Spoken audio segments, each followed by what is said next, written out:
तरफ से यकीनन और मदद आएगी। रास्ते में कांटे होंगे तो यकीनन उन कांटों से और खाक और खून के दरियाओं से गुजरने से ही हम अपने ईमान को मजबूत भी करेंगे और अपने भरोसे को भी, और साथ ही साथ हमारे दिलो दिमाग में एक नया एतमाद पैदा होगा। तो मेरी आप तमाम से गुजारिश है कि आप बरसों से दो पार्टी को कबूल किए और आपने उनको अपना वोट और उनको सत्ता दी। आज मजलिस और बीटीपी गुजरात की जनता के सामने एक विकल्प के तौर पर, एक अल्टरनेट पॉलिटिकल प्लेटफॉर्म के तौर पर आपके दरमियान में आ रही है। इसीलिए मैं आपसे अपील कर रहा हूं, गुजरात की आवाम से अपील कर रहा हूं, मैं खास तौर से आदिवासी भाइयों और बहनों से, हमारे मुसलमान भाइयों और बहनों से, हमारे दलित भाई और बहनों से और खास तौर से हमारे ओबीसी भाई और बहनों से अपील कर रहा हूं कि आप इस विकल्प की सरपरस्ती करिए, इसकी आप तायीद करिए। ये एक जो पौधा हम गुजरात में लगा रहे हैं, ये सिर्फ इलेक्शन की हद तक नहीं है। सिर्फ इलेक्शन में कामयाबियां हासिल करने का हमारा मकसद सिर्फ नहीं है, बल्कि मकसद ये है कि यहाँ की गरीब आवाम को इंसाफ मिल सके, यहाँ के आदिवासियों को उनकी ज़मीनें उनसे ना छीनी जाए, किसी दलित और मुसलमान को किसी हुकूमत उन पर नाजायज जुल्म ना कर सके। और पूरी लड़ाई का मकसद ये है कि जो बाबा साहिब अम्बेडकर का बना हुआ संविधान है, जिस संविधान ने हम तमाम को हुकूक दिए, राइट्स दिए, उन राइट्स को हासिल किया जाए। और मैं आपसे ये बताने आया हूं कि याद रखिए, हमारे मुल्क भारत की जमहूरियत की तल्ख हकीकत ये है कि अगर आप ये चाहते हैं कि आपसे इंसाफ मिले, अगर कोई आदिवासी चाहता है कि शेड्यूल 5 का इम्प्लीमेंटेशन हो, अगर कोई मुसलमान ये चाहता है कि मुझे गैर जरूरी किसी झूठे इल्जाम में जेल में डालकर मेरी जवानी को सड़ा दिया जाए, अगर कोई दलित भाई हमारा ये चाहता है कि मुझे नक्सलाइट कहकर जेल में ना डाल दिया जाए, बल्कि बाबा साहेब अम्बेडकर के संविधान के तहत मुझे अपना हक मिले, तो याद रखो, सिर्फ नारे लगाने से, सिर्फ आंसू बहाने से, सिर्फ घुटन की जिंदगी गुजारने से या घर के दरवाजे और तनबियों को बंद करने से कोई आसमान से उतरकर या जमीन से निकलकर तुमको तुम्हारा हक नहीं देगा। भारत का संविधान आपसे ये कहता है कि अगर तुम हिम्मत वाले हो, अगर तुम्हारे सीनों में एक धड़कता हुआ दिल है, अगर तुम सिवाय अल्लाह के किसी से नहीं डरते, तो जमहूरियत में सालों सिर्फ वोट डालने वाले मत बनो, वोट हासिल करना भी अपना मकसद बनाओ। जिस दिन आप अपना वोट हासिल करेंगे, जब ये तमाम वंचित समाज अपना वोट हासिल करेंगे, तब जाकर हम बाबा साहिब अम्बेडकर ने संविधान में जिन 4 बातों का जिक्र किया था, जिसमें बाबा साहिब अम्बेडकर ने कहा था कि मैं तो संविधान बना चुका हूं, और बाबा साहिब अम्बेडकर ने कहा कि अब ये आदिवासियों पर, मुसलमानों पर, दलितों पर, ओबीसियों पर मुनहसिर है कि अगर वो अपने ख्वाबों को पूरा करना चाहती हैं, तो तुमको जरूरी है कि मैं तुमको वोट डालने का हक भी दे रहा हूं और वोट हासिल करने का भी हक दे रहा हूं। भारत का संविधान, जो हमारे संविधान बनाने वालों ने हमसे क्या कहा कि अगर तुम लिबर्टी हासिल करना चाहते हो, आजादी हासिल करना चाहते हो, अगर तुम इक्वालिटी हासिल करना चाहते हो, मसावात हासिल करना चाहते हो, अगर तुम जस्टिस हासिल करना चाहते हो, इंसाफ, अगर तुम फ्रेटर्निटी हासिल करना चाहते हो, भाईचारगी, तो याद रखो तुमको अपने मुकद्दर के फैसले खुद करना पड़ेगा। और तुम अपने मुकद्दर के फैसले उस वक्त करोगे जब तुम एक सियासी ताकत बनोगे। तुम सियासी ताकत उस वक्त बनोगे जब तुम अपने वोट से अपने नुमाइंदों को कामयाब करोगे। और कौन तुम्हारे नुमाइंदे होंगे? जो कांग्रेस, बीजेपी और दूसरी पार्टी का नहीं होगा, बल्कि तुम्हारे ही दरमियान से तुम किसी एक दीवाने को या फिर तुम्हारी बहन को तुम जब कामयाब करोगे, वो जब तुम्हारे नुमाइंदे तुम्हारे वोट से कामयाब होकर गुजरात की असेंबली में जाएंगे तो उनकी जबानों पर ना मोदी का खौफ होगा, ना कांग्रेस का खौफ होगा, बल्कि उनकी जबानों पर तुम्हारी नाइंसाफियों की दास्तानें होंगी। उनकी जबानों पर इंसाफ की मुतालबा होगा। यही पैगाम देने के लिए हम आए हैं। यही पैगाम और हमारा मकसद एक ही है। इसीलिए आज हम छोटू भाई वसावा के साथ खड़े होकर उनसे कंधे से कंधा मिलाकर हम ये लड़ाई लड़ना चाहते हैं। मैं आपसे अपील कर रहा हूं कि आप ना सिर्फ इसमें साथ दीजिए बल्कि हमारे लिए दुआ करिए। और आपसे अपील कर रहा हूं, याद रखो, जमहूरियत में डरने से कुछ हासिल नहीं होता। जमहूरियत में सिर्फ खामोश बैठने से कुछ हासिल नहीं होता। याद रखो, जो सबसे ज्यादा आवाज लगाएगा उसी की आवाज सुनी जाएगी। जो रोएगा दुनिया उसको और दबाएगी। जो डर जाएगा इख्तिदार की कुर्सियों पर बैठने वाले उसको और डराएंगे। आप मुझसे सवाल करेंगे कि असदुद्दीन ओवैसी तुम क्या कह रहे हो कि जो डराएगा, जो डरता है उसको और डराया जाएगा, जो रोता है उसको और रुलाया जाएगा, और जो सबसे ज्यादा आवाज लगाएगा तो उसकी आवाज को सुना जाएगा। ऐ भरूच के जियालो, ऐ भरूच के मेरे शेरों जो तुम आज यहां पर जमा हुए, सुन लो मेरी इस बात को, सुन लो मेरी इस बात को। भारत के किसानों ने नरेंद्र मोदी की नींद को हराम करके रख दिया। वो किसान निकल कर आए, वो किसान निकल कर आए, हजारों की तादाद में निकल कर आए, नारे लगाए, दिल्ली को अपना ट्रैक्टर लेकर आया। तो भारतीय जनता पार्टी जिसके पास 300 एमपी है, आज वो परेशान है, टाई टाई उनकी हो रही है कि कैसे किसानों से मुकाबला किया जाए। वही इत्तेहाद के मजाहरे, वही जमहूरियत के मजाहरे आपको गुजरात में करना पड़ेगा, क्योंकि नरेंद्र मोदी, बीजेपी जानती है कि संसद में, विधानसभा में इनके पास इतनी ताकत है कि जो लोग चुन कर जाते हैं वो गूंगे बन जाते हैं, जिनको वोट डालकर भिजाया जाता है वो अंधे हो जाते हैं, बहरे हो जाते हैं। इसीलिए जमहूरियत आपसे मुतालबा कर रही है। अंबेडकर का संविधान तुमसे कह रहा है कि अगर तुम जिंदा कौम हो तो हरकत करो, हरकत में बरकत है। तुम्हारी खामोशी दुनिया को पैगाम दे देगी कि तुम जिंदा कौम नहीं हो।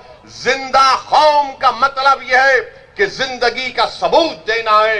मैं हमारे आदिवासी भाइयों से कहना चाहूंगा कि भारत के संविधान में जयपाल सिंह मुंडा ने जो कुर्बानियां दी हम उनको सलाम करते हैं।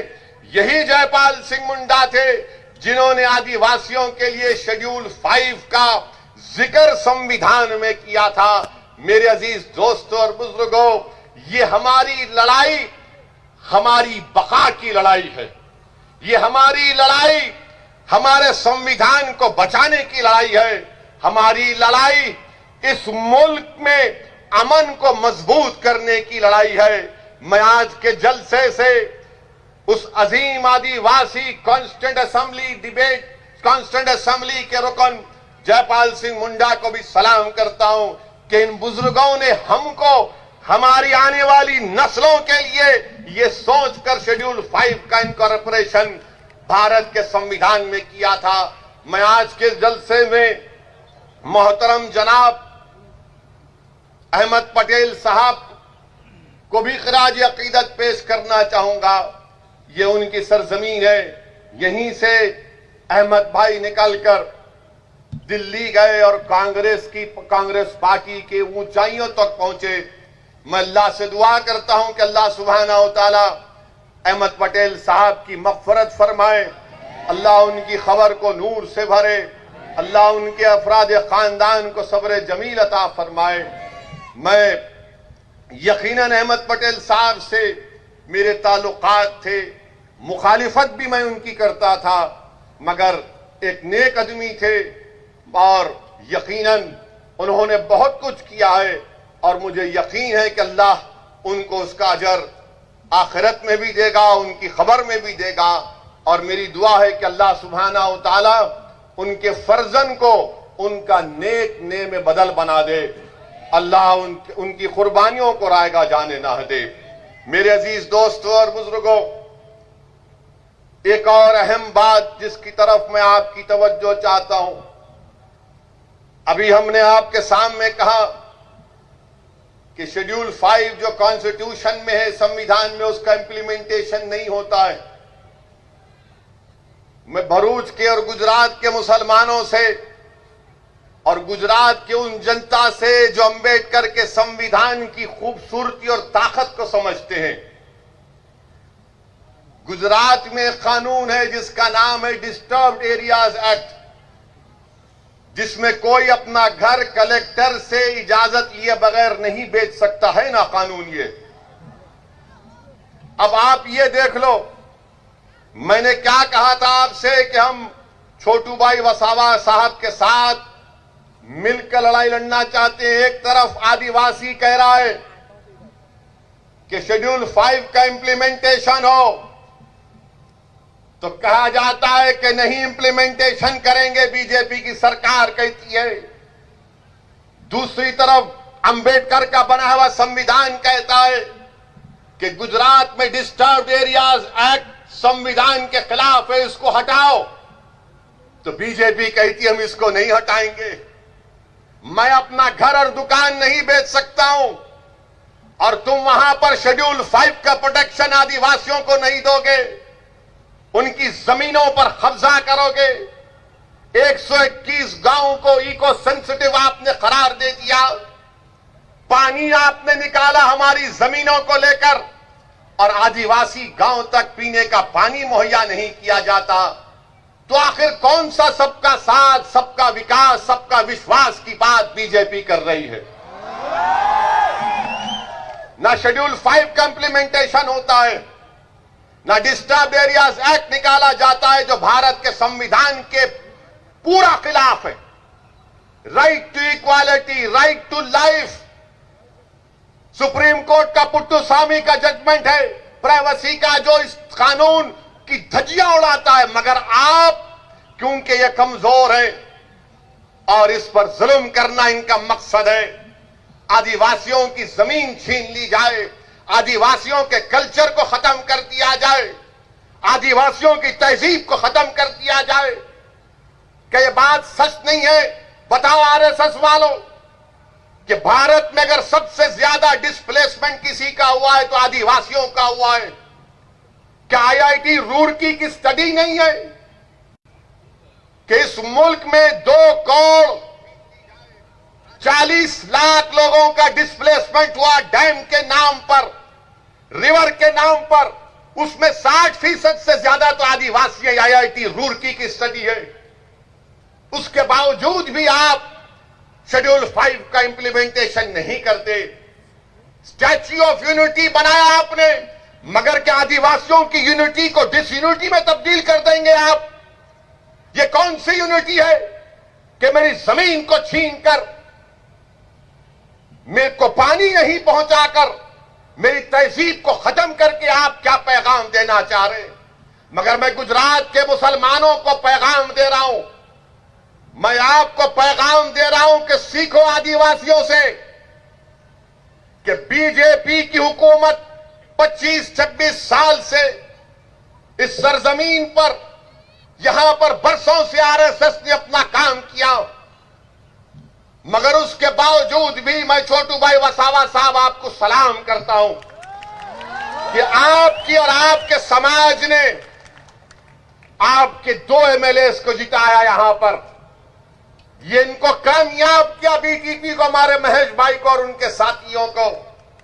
इन आदिवासियों ने हमको पैगाम दिया मुसलमानों को कि देखो हमारी जमीनें छीन ली गई, हमारे जमीन के अंदर जो सोना है, कोयला है, उससे महरूम कर दिया गया। मगर हम ना उम्मीद नहीं हुए। हमने छोटू भाई को अपना नेता माना, अपना बड़ा माना और हमारी लड़ाई के लिए उनको अहमदाबाद में भिजाया, क्योंकि हम ये मानते, आदिवासी जानता है कि उनकी लड़ाई अगर कोई लड़ सकता है तो बीजेपी कांग्रेस वाला नहीं लड़ सकता। उनकी लड़ाई अगर कोई लड़ सकता है तो उन्हीं के दरमियान का छोटू भाई वसावा लड़ सकता है। मेरे अजीज दोस्तों और बुजुर्गों, ये हमको सीखने की जरूरत है।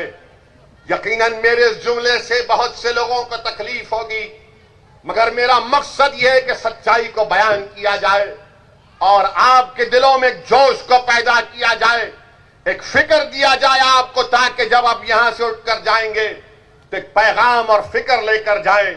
मेरे अजीज दोस्तों और बुजुर्गों, मैं छोटू भाई वसा साहब के घर पर आज हम निकलने से पहले, हमको मीडिया के लोग आते हैं, माशाअल्लाह से पूरे भारत में अगर कोई बदनाम है तो ये दीवाना आपके सामने जो खड़ा हुआ।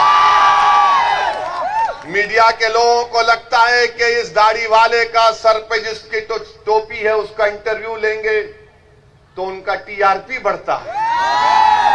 हमको भी कोई फिक्र की बात नहीं है, वो भी अपना काम, हम भी अपना काम करते हैं। मगर हमसे आज एक अजीब सवाल किया गया। हमसे टीवी चैनल के एक मोअज़्ज़िज़ जर्नलिस्ट ने हमसे सवाल किया कि असदुद्दीन ओवैसी साहब, आप मोदी और अमित शाह के गुजरात में क्यों आए हैं? महेश भाई आप सुने ना, आप थे, सुने। तो मैंने कहा यह सवाल आपका गलत है। गुजरात भारत का हिस्सा है, मैं भारत का एक बाशिंदा हूं, बाइज्जत बाशिंदा हूं, अव्वल दर्जे का सिटीजन हूं और मैं भारत में किसी भी कोने में जा सकता हूं। मैं और कुछ भी कहना चाहता था मगर नहीं कहा, इसलिए कि आपके दरमियान में उसका जवाब देना चाहता था। मैं हमारे वो मीडिया के लोग जिनके दिमागों में ये बात बैठ चुकी है कि ये गुजरात मोदी और अमित शाह का है, ये आपकी गलत सोच है, ये आपकी गलत सोच है, आपकी अनपढ़ सोच है, आप नहीं जानते। मैं तो ये समझता हूं और मानता हूं ये गुजरात गांधी का गुजरात है, ये गुजरात गांधी का गुजरात है और गांधी का गुजरात ही रहेगा, क्योंकि अमित शाह और मोदी गांधी से बड़े नहीं है, ना कभी होंगे इंशाअल्लाह। ये गांधी का गुजरात है और गांधी का गुजरात रहेगा। ये वो गुजरात है जहां की जनता ने अपनी दिमागी काबिलियत की बुनियाद पर, अपनी मेहनत की बुनियाद पर इस भारत को मजबूत किया। ये उन लोगों का गुजरात है। ये गुजरात छोटू भाई वसावा का गुजरात है। ये गुजरात छोटू भाई वसावा का है। मगर अगर हर कोई ये कहेगा कि नहीं ये मोदी और अमित शाह का गुजरात हो गया, हाँ यहां से गए जरूर, बहुत से आएंगे चले जाएंगे, मगर गुजरात की पहचान तो गांधी से होगी ना। गुजरात की पहचान यहां के आदिवासियों से होगी, गुजरात की पहचान यहां की तहजीब और तमद्दुन से होगी। गुजरात की पहचान उन लोगों से नहीं हो सकती जो आजादी के बाद आए और आकर थोड़ा बहुत सियासत में काम किया, उनको जनता ने उनको वहां दिल्ली पहुंचा दिया। मगर मीडिया के लोगों, वो पूरा नहीं, थोड़े लोग जरा हिस्ट्री पढ़ लो और कभी भी सवाल करने से पहले, खास तौर से मुझसे जब सवाल करेंगे एहतियात से। हम अच्छों को नहीं छोड़ते, क्योंकि मैं किसी के घर में मेहमान था, इसीलिए जरा अपनी खराब जबान को रोक लिया, वरना मैं जबान का बड़ा गंदा, इसलिए कहते ना कि ये हेट स्पीच देता, जहां जाता हेट स्पीच देता। मैं कभी भी ये नहीं कहा, ना मैं किसी मजहब के खिलाफ था, ना हूं और ना कभी रहूंगा इंशाअल्लाह ताला। मेरी लड़ाई भारत के संविधान में जो हमको हक दिया गया, उन हक हुकूक को हासिल करना है, और वही लड़ाई उस वक्त कामयाब होगी जब आप साथ देंगे। साबिर काबुली वाला, असदुद्दीन ओवैसी गुजरात को अपनी अना की तस्कीन के लिए नहीं आए। इम्तियाज जलील, वारिस पठान अपनी मकबूलियत में इजाफा करने के लिए गुजरात को नहीं आए। हम गुजरात को इसलिए आए ताकि पूरा वंचित समाज एक हो जाए। इस वंचित समाज का एक्सप्लॉयटेशन, इस्तेसाल हो रहा है। मैं गुजरात को इसलिए आया हूं कि तुम्हारे दरमियान में मुझसे ज्यादा काबिल किसी को अल्लाह लीडर बना दे, जो सच्चाई के साथ गुजरात की विधानसभा के में जाकर गुजरात की विधानसभा के दरों दीवारों को इंसाफ का नाम लेकर उन दीवारों को हिला कर रख दे। ये मेरा मकसद है, ये हमारा पैगाम है। इसीलिए मेरे अजीज दोस्तों और बुजुर्गों, मुत्तहिद रहिए और मजलिस और छोटू भाई वसावा की बीटीपी पार्टी का साथ दीजिए। हमारा मकसद एक ही है कि ये जो दो पार्टियां गुजरात में चल रही हैं, ये मामू भतीजे की पार्टी है, कांग्रेस बीजेपी। ये मामू भतीजे हैं। तू मेरी पीठ खुजा, मैं तेरी पीठ खुजाता हूं। ये कांग्रेस वाले अब मीडिया हमसे एक बार सवाल किए कि कोई आपको बोलता बी टीम है, आप फुला करते।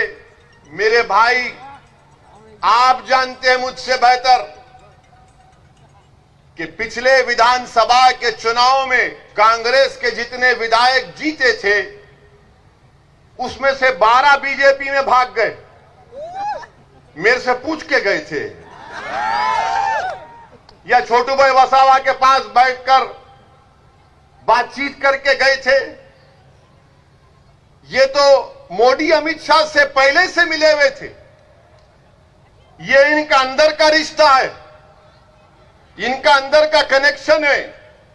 कांग्रेस और बीजेपी ऐसा है ना कि 3G से 4G, ये दोनों उतना ही, ये कभी अलग नहीं हो सकते। याद रखो आप मेरी बात को। गुजरात की जनता को आज एक विकल्प की जरूरत है। उस विकल्प और जो एक पॉलिटिकल वैक्यूम है, उस पॉलिटिकल वैक्यूम को हम पूरा करना चाहते हैं।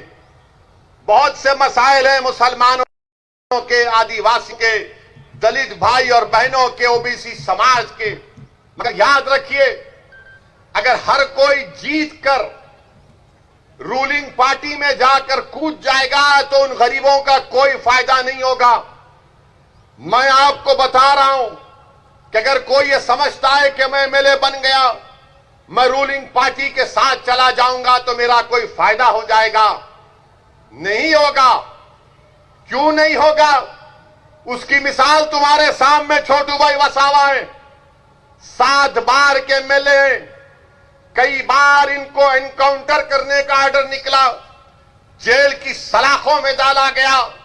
मगर मैं फिर से आदिवासियों को सलाम करता हूं कि उन्होंने दीवार की तरह, एक शीश पिलाई हुई दीवार की तरह अपने लीडर का साथ नहीं छोड़ा और कहा कि सत्ता की जरूरत नहीं है।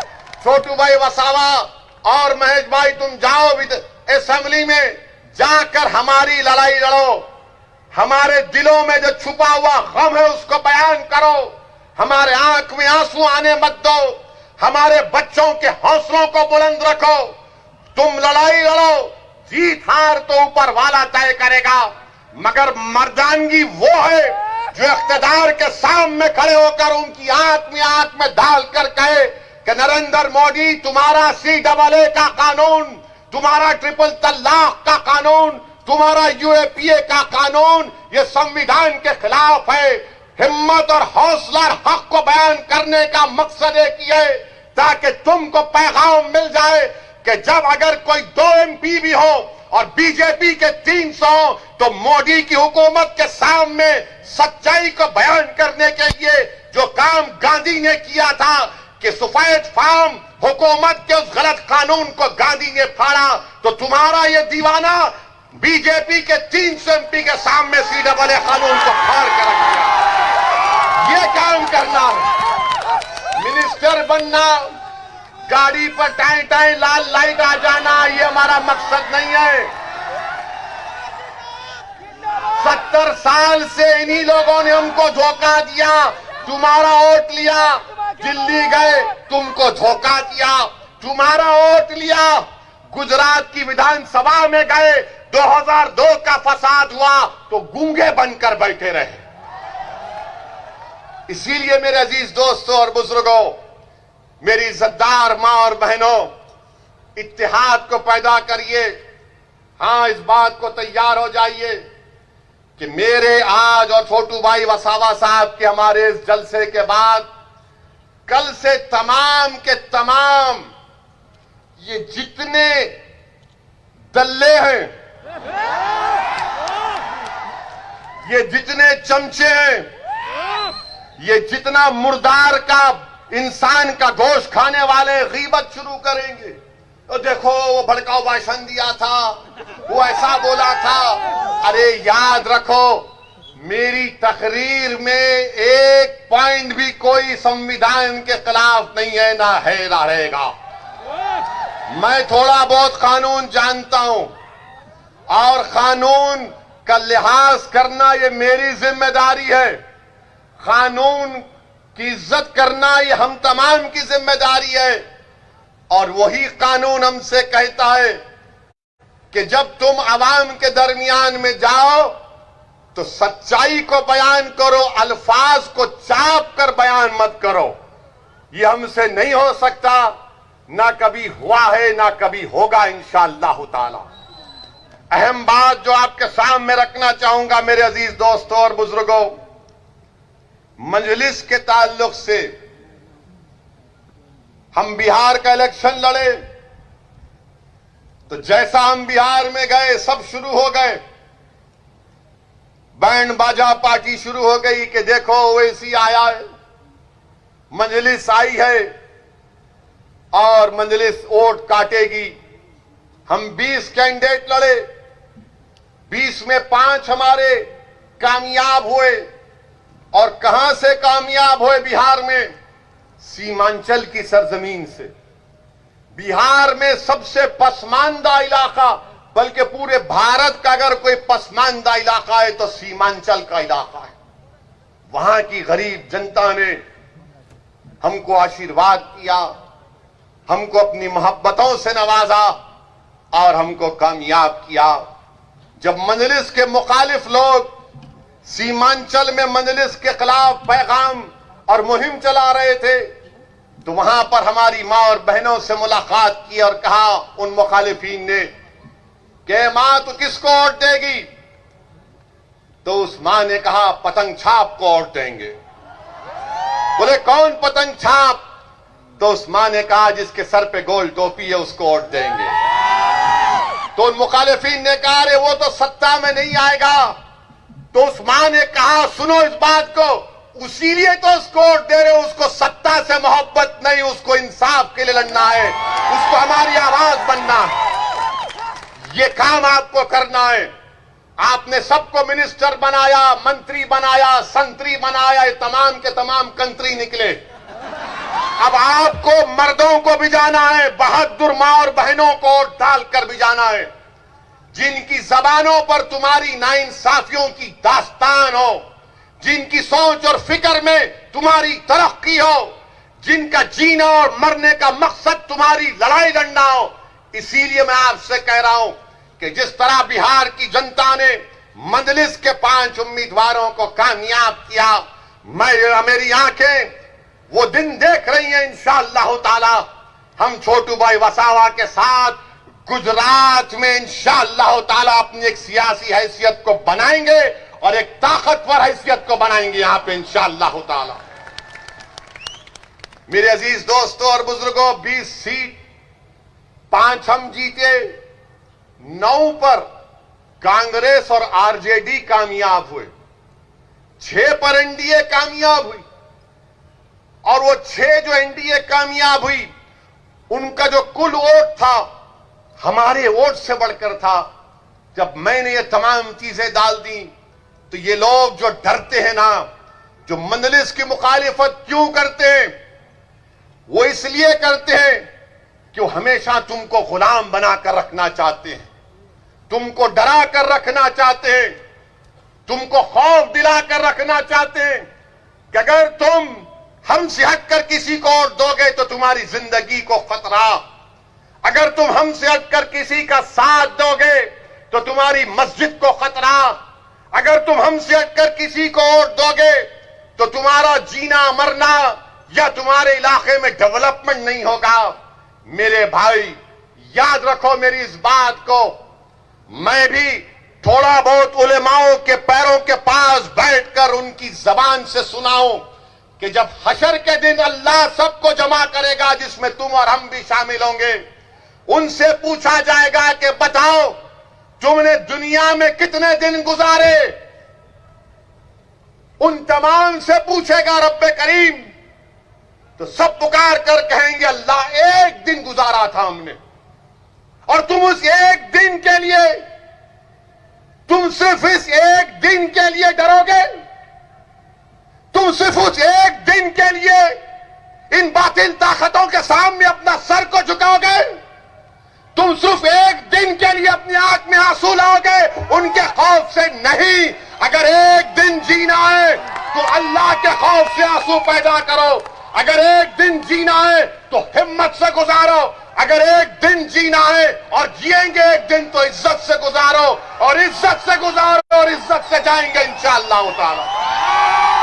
मेरे अजीज दोस्तों और बुजुर्गों, ये इसलिए कह रहा हूं, ये इसलिए कह रहा हूं कि सोचो मेरी इस बात को, सोचो मेरी इस बात को, सोचो मेरी इस बात को। अब डरना किसी से नहीं है, जमहूरियत है, संविधान सबके लिए बराबर है। हां तकलीफ होगी, रास्ते में कांटे बिछाए जाएंगे, मसाइब का मुश्किलात का सामना करना पड़ेगा, मगर सुनो दीवानों, रसूलुल्लाह सल्लल्लाहु अलैहि वसल्लम के गुलामों सुनो, तुमने सुना होगा उलमाओं की जबानों से कि कमली वाले ने कहा था कि सबसे ज्यादा मुझे सताया गया है, उसके बाद किसी को इतना नहीं सताया जाएगा। मेरे अजीज दोस्तों और बुजुर्गों, अपनी हिम्मत और हौसलों को बुलंद रखो। क्या तुम नहीं देखते कि हमारी तारीख में ऐसे ऐसे वाकयात हैं, तारीख के किताबों में, सीरत की किताबों में वाकयात हमारे सामने हैं। हजरत बिलाल को गरम गरम रेत पर पत्थर रख दिया जाता था, और जब अल्लाह ने उनको इज्जत दी, कैसे इज्जत दी, कहा कि आका ने फरमाया कि बिलाल काबे की छत पर खड़े हो जाओ और नाजा दे। ये होता है मसाइब और मुश्किलात से गुजरना पड़ेगा, और वही लोग कामयाब होते हैं जिनमें एतमाद होता है, जिनमें भरोसा होता है, जिनमें हिम्मत होती है। और हमको और आपको यही काम करना है। मैं हमारे बुजुर्गों से अपील करूंगा, जो मेरी गुफ्तगू को बहुत ज्यादा पसंद नहीं करते, मगर मैं हमारे बुजुर्गों से हाथ जोड़कर अपील कर रहा हूं, क्या आप भी इन बच्चों का मुस्तकबिल अपनी जवानी जैसा तुमने गुजारने दोगे? हमारे बुजुर्गों से अपील कर रहा हूं कि इन बच्चों के लिए, आने वाली नस्लों के लिए, ये आने वाला कल उनका होगा, उनके अच्छा बनाने के लिए, उनके हुकूक को हासिल करने के लिए, भारत की जमहूरियत को, भारत के संविधान पर और अटूट भरोसा पैदा करने के लिए मैं आपसे अपील कर रहा हूं कि छोटू भाई वसावा की बीटीपी पार्टी का साथ दीजिए, मंजलिस का साथ दीजिए। ये तो शुरुआत हुई है गुजरात से, अभी यहां से हम शुरू करेंगे। अभी तो पहला कदम नहीं पड़ा और दुश्मन कांपना शुरू कर दिया। अभी तो चलना शुरू नहीं हुआ, सियासी महलों में जलजले आना शुरू हो गए। अभी तो दौड़ना शुरू नहीं किए तो मातम शुरू हो चुका है। ये गुजरात से जाएगा, गुजरात कवर करेगा इंशाअल्लाह, राजस्थान भी जाएंगे इंशाअल्लाह ताला। राजस्थान भी जाएंगे। वहां पर धोखा किसने दिया छोटू भाई वसावा को? किसने दिया? आपको मालूम क्या किया कांग्रेस और बीजेपी ने, मामू भतीजा पार्टी ने? आज से इनका नाम मामू भतीजा पार्टी। कंफर्म? बस लॉक कर दिया जाए, उसको लॉक कर दिया जाए। तो मामू भतीजा ने क्या किया? छोटू भाई वसावा का चेयरमैन बनना था क्या महेश भाई? तो इनको लगा कि आदिवासी बनेगा, आदिवासी पार्टी का बनेगा। तो मामू भतीजे बोले मामू पुकारा भतीजा, दोनों गले मिल गए, लपट के रोए, बोले नहीं नहीं हम दोनों एक हैं, ये गंदा है, इसको नहीं बनाएंगे। धोखा दिया, धोखा दिया। और एक चेयरमैन की सीट के लिए, एक चेयरमैन की सीट के लिए सोचो इनके दिलों में कितनी नफरत भरी होगी। सोचो ये क्या आपको ताकतवर बनाएंगे। इसीलिए कह रहा हूं कि हमको गुलाम बनाकर रखना चाहते हैं। मैं आपसे कह रहा हूं कि आप मंजलिस का, बीटीपी पार्टी का साथ दीजिए।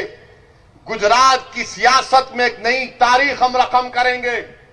कल तक जो लोग एक टेबल पर, एक कुर्सी पर पैर पे पैर डालकर हमारे मुकद्दर का फैसला करते थे, आज एक और कुर्सी उसके सामने पर रखी जाएगी। उसमें महेश भाई और बैठेंगे और बैठकर कहेंगे ए रुक जाओ साहिब, एक और कुर्सी डालो, साबिर भाई तू भी बैठ। तो साबिर काबुली वाला और महेश भाई बैठकर उस साहिब की आंख में आंख डालकर बोलेंगे अब ये काम तुमको करना है, हम तुमको ऑर्डर दे रहे हैं, तुम ऑर्डर नहीं दे सकते अब हमको। ये जमहूरियत में होगा, वो दिन आएगा इंशाअल्लाह ताला। हो सकता है कि मेरी जिंदगी में आए, मगर आएगा इंशाअल्लाह ताला। मुझे अपनी जिंदगी का भरोसा नहीं है, मैं कब चला जाऊं, कब बुलावा आ जाए, मगर जब तक अल्लाह मुझे इस दुनिया में जिंदा रखेगा मैं ये बात करता रहूंगा। गरीब और मजलूमों के इंसाफ का मुतालबा करता रहूंगा। मैं ये नहीं देखूंगा कि भारत के संसद में किसी इख्तिदार की कुर्सियों पर बैठने वाले वजीर आजम के पास 300 सीट है। मैं ये देखूंगा कि क्या मेरे दिल में इन गरीबों की मोहब्बत है या नहीं। मैं उसी को बुनियाद बनाकर हमने हमेशा हक को बयान करते गए, सच्चाई को बयान किया और ये करते रहेंगे। ये मिजाज आपको पैदा करना है मेरे भाई, ये मिजाज आपको पैदा करना है और इंशाअल्लाह ताला हम पैदा करेंगे।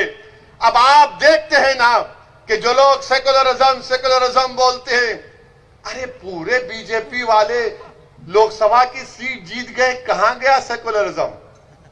अच्छा एक मेरे सवाल का जवाब दो, यहां की पार्लियामेंट की सीट में आप तमाम जितने यहां पर है, आपने बीजेपी को वोट दिया? दिया? किसको वोट दिया आपने? कांग्रेस को दिया ना, मामू भतीजा को दिया ना, शर्मा ने बोल दिया ना। कैसा जीत गया मामू भतीजा? फिर अभी सोचे तुम कभी कैसा जीत गया मेरे भाई। इसीलिए कह रहा हूं वंचित समाज एक हो जाओ, वंचित समाज एक हो जाओ। तुम्हारे वोट की अब अहमियत को जताना है तो छोटू भाई वसावा का हाथ पकड़ लो। पकड़ लिया नहीं, दिल में मोहब्बत भी पैदा करो। ये सिर्फ सियासी मोहब्बत नहीं बल्कि दिल में मोहब्बत पैदा होना चाहिए, क्योंकि देखने वाला देखे कि हां ये मुसलमान गुजरात का जब किसी का हाथ थामता है तो सिर्फ हाथ नहीं बल्कि अपने दिल को उनके दिल से मिला देता है, अपनी सोच को उनकी सोच से मिला देता है और एक होकर हमको अपने हक के लिए लड़ना। और मेरे भाई, आखिर में मैं आपसे अपील कर रहा हूं कि ये किसान भाइयों के लिए दुआ फरमाइए, किसान भाइयों के लिए दुआ फरमाइए। इनके मुतालिबात हक बजानिब हैं। हम भारत के प्रधानमंत्री से भी कहेंगे कि नरेंद्र मोदी ने कहा कि मैं गरीबी से ऊपर आया हूं। हम भारत के प्रधानमंत्री से कह रहे हैं, जब आप खुद कहते हैं कि आप गरीबी से आगे बढ़े, उन किसानों की गरीबी को समझिए। आप किसान जब काम करता है, वो ट्रेड नहीं है, वो बिजनेस नहीं है, वो ऑक्यूपेशन है। इसलिए भारत के प्रधानमंत्री को उनको समझना चाहिए। वो भी गरीब हैं, वो 2.5 महीने से एहतजाज कर रहे हैं। 100 किसान मर चुके हैं सिर्फ एहतजाज में, आज भी लाखों की तादाद में पुकार रहे हैं। मुझे किसी मीडिया के लोगों ने कहा वो एक किसान नेता रो दिया और पूरे किसान निकल कर आ गए। मैंने कहा कि जब गरीब और मजलूम बेबसी की आलम में रोता है तो कुदरत हुक्म करती है कि जाओ उस मजलूम का साथ दो, और जिसके दिल में गरीबों की हमदर्दी नहीं होती उस पर गरीब की आंसुओं का कोई असर नहीं पहुंचता। मेरे अजीज दोस्तों और बुजुर्गों, हम किसानों के साथ हैं। ये अन्नदाता हैं, ये हमको खाना खिलाते हैं, ये मेहनत करते हैं, खेत में जाते हैं, बंजर जमीन को वहां पर उसको नरम करके बीज बोते हैं, फसल को उगाते हैं और पूरे भारत के दस्तरखानों पर खाना खिलाते हैं। इनसे आज जो किया जा रहा है वो ठीक नहीं किया जा रहा है, वो बहुत गलत हो रहा है, बहुत गलत हो रहा है। इनको बुलाना चाहिए, देश के प्रधानमंत्री को अपने घर में बुलाना चाहिए। और जिस तरह हमारे देश के प्रधानमंत्री ने ओबामा को चाय डालकर पिलाया था, अच्छा किया। हमारा मेहमान है, जो भी आता है उसको उसकी खातिर तवाज़ो करना चाहिए। हम देश के प्रधानमंत्री से उम्मीद करेंगे वो तमाम किसानों को अपने घर पे बुलाएंगे, अपने हाथ से उनको चाय और बिस्किट खिलाकर कहेंगे कि जाओ, आज से तुम खुश रहो, तुम पे जो कानून है हमने उसको माफ कर दिया, रिपेल कर दिया उस कानून को। भारत के प्रधानमंत्री को दरियादिली दिखाना जरूरी है। इन किसानों के गम को समझने की जरूरत है। और जो हमारे मीडिया के दोस्त ने सवाल किया था कि आप गुजरात को आए हैं, मोदी और शाह के गुजरात को आए हैं, मैं मीडिया के हमारे लोगों से कहना चाह रहा हूं, होम मिनिस्टर भारत के शाह साहब हैं। 1 साल में दिल्ली में लॉयर्स का, वकीलों का एहतजाज हुआ, पुलिस को मारे, वहां पर झगड़ा हुआ, CAA का प्रोटेस्ट हुआ, दिल्ली में फसाद हुआ, 50 से ज्यादा लोगों की जानें चली गई, 20 से ज्यादा मसाजिद को नुकसान किया गया, जलाया गया। अब फिर दिल्ली में 26 जनवरी को गड़बड़ हुई है। ये 56 इंच का सीने की सरकार है, कई की सरकार है। मीडिया वाले आके बोलते 26 जनवरी को ऐसा हुआ, बोलो क्या बोलना है।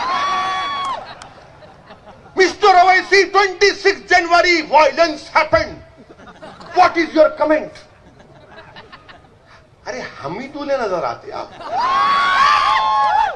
आप जाकर ये क्यों नहीं पूछते होम मिनिस्टर साहब से, शाह साहब बताओ क्यों हुआ गड़बड़। ये नहीं पूछेंगे, नहीं पूछेंगे।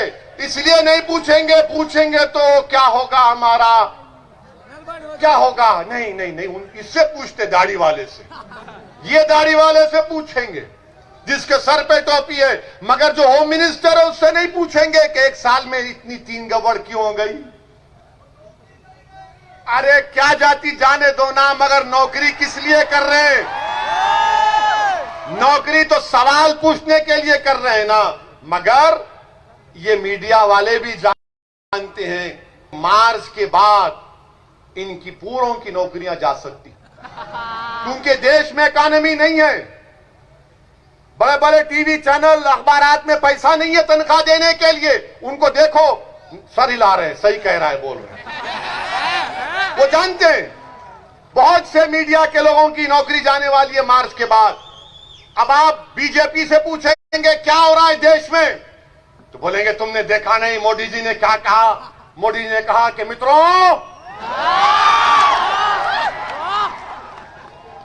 जीडीपी बढ़ रहा है,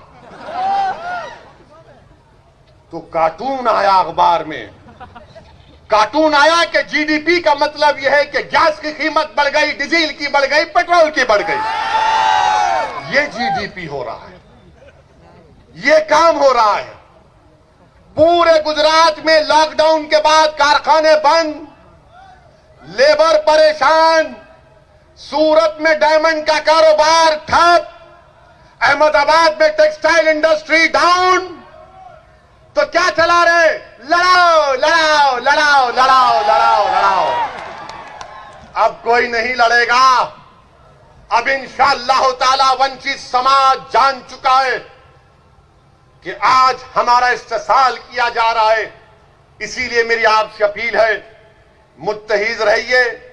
अब मुझे यहां से अहमदाबाद भी जाना है, इसीलिए आपसे इजाजत चाह रहा हूं और वादा कर रहा हूं कि इंशाअल्लाह ताला दोबारा फिर आऊंगा और अल्लाह जब तक जिंदा रखेगा बार बार आता रहूंगा।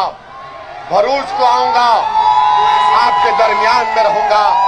आपसे इल्तिजा है, गुजारिश है कि इस इत्तेहाद को कामयाब करिए। शुक्रिया। अस्सलाम वालेकुम व रहमतुल्लाहि व बरकातहू।